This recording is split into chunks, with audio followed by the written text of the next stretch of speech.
BRS నేత ఎర్రోల శ్రీనివాస్ ఇంటికి పోలీసులు చేరుకున్నారు ఉదయమే. అయితే అక్రమ కేసులు పెట్టడం, నిర్బంధించడం, వేధించడం ఇదే ప్రభుత్వం పాలసీగా పెట్టుకుంది. ప్రజా సమస్యల్ని పూర్తిగా గాలి కొదిలేసింది.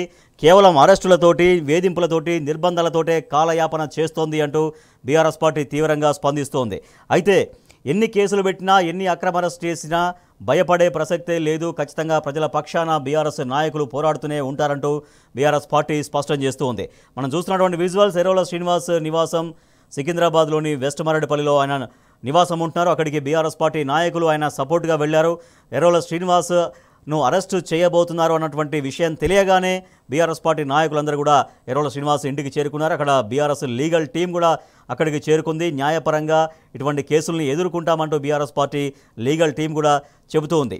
అయితే ప్రజాపాలన పేరుతో అధికారంలోకి వచ్చి పూర్తిగా ప్రజా వంచన చేసే విధంగా, ప్రజలని వేధించే విధంగా పరిపాలన కొనసాగిస్తోంది. పార్టీలను, ప్రతిపక్ష నాయకుల్ని వేధించే రీతిలో పాలన కొనసాగిస్తోంది అంటూ బీఆర్ఎస్ పార్టీ ఆగ్రహం వ్యక్తం చేస్తుంది.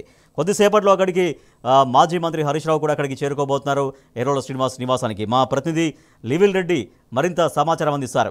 ఎస్ లివిల్, మనం చూస్తున్నాం ఉదయం నుంచి కూడా ఎర్రోల శ్రీనివాస్ని అక్రమ అరెస్ట్ చేసే ప్రయత్నం సాగుతుంది. దీనికి నిరసిస్తూ ఎర్రోల శ్రీనివాస్కి సపోర్టుగా బీఆర్ఎస్ పార్టీ నాయకులు అక్కడికి చేరుకున్నారు.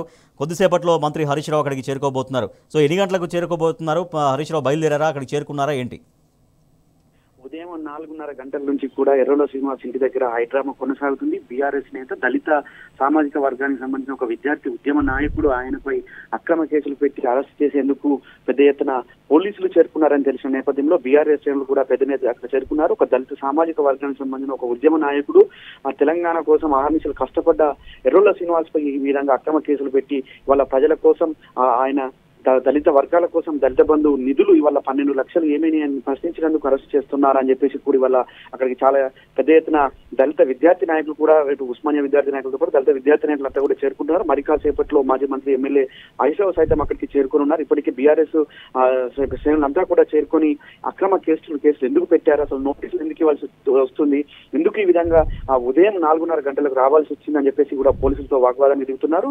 ఈ విధంగా ప్రజా పాలనలో ప్రశ్నిస్తే నేరమన్న చందంగా మీరు వివరిస్తున్నారు, ఇది కరెక్ట్ కాదు, మీరు ప్రభుత్వంలో భాగస్వామ్యం కాని వాళ్ళ మీరు ప్రభుత్వం అధిక రాజకీయ నాయకులు చెప్పినట్టు మీరు వివరించద్దని చెప్పేసి కూడా పోలీసుల తీరుపై మండిపడుతున్నారు. కొద్దిసేపు క్రితమే లీగల్ బీఆర్ఎస్ పార్టీకి సంబంధించిన లీగల్ టీం అక్కడ చేరుకుంది. అసలు నోటీసులు ఎందుకు ఇస్తున్నారు, ఏ ఎఫ్ఐఆర్ కాగింది, ఎందుకు కేసు అయింది, ఏ కేసు పైన మీరు ఇక్కడికి వచ్చారు, ఉదయం 4:30కు రావాల్సిన అవసరం ఏముంది, మరి కుటుంబ సభ్యులంతా కూడా భయభ్రాంతులు, చిన్నపిల్లలు ఇంట్లో ఉన్నారు, ఆడవారిని చూడకుండా కూడా మీరు డోర్లు ఉదయమే కొడితే ఈ విధంగా ఏంటని చెప్పేసి కూడా లీగల్ టీం కూడా వాళ్ళు ప్రశ్నించారు. కొద్దిసేపటి క్రితమే లీగల్ టీం ఎర్రోల శ్రీనివాస్ తో సమావేశమైంది, చర్చిస్తుంది. అంటే ఏ కేసు పైన మీరు అరెస్ట్ చేస్తారనే దానిపైన కూడా పోలీసుల నుంచి క్లారిటీ తీసుకున్నారు లీగల్ టీం. అంతేకాకుండా ఇవాళ ఈ విధంగా అంటే ఏదైతే అంటే ఏ కేసులు, ఏ సెక్షన్స్ పెట్టారనేది ఏమన్నా ఇప్పటికే తెలిసిందా?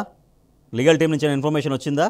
లీగల్ టీం వారితో చర్చిస్తుంది. ఇప్పటి వరకు కూడా ఎలాంటి కేసు, ఏ కేసు సంబంధించి నోటీస్ ఇవ్వడానికి వచ్చారు, నోటీసులు ఇవ్వాలనుకుంటే డే టైంలో ఇవ్వచ్చు కదా, మీరు ఈ ఉదయమే వచ్చి ఎందుకు ఇంత అడావిడి చేస్తున్నారు, ఇంత భయభ్రాంతం గురి చేస్తున్నారని చెప్పేసి కూడా అక్కడ ప్రశ్న వర్షం కురిపిస్తున్నారు పోలీసుల పైన.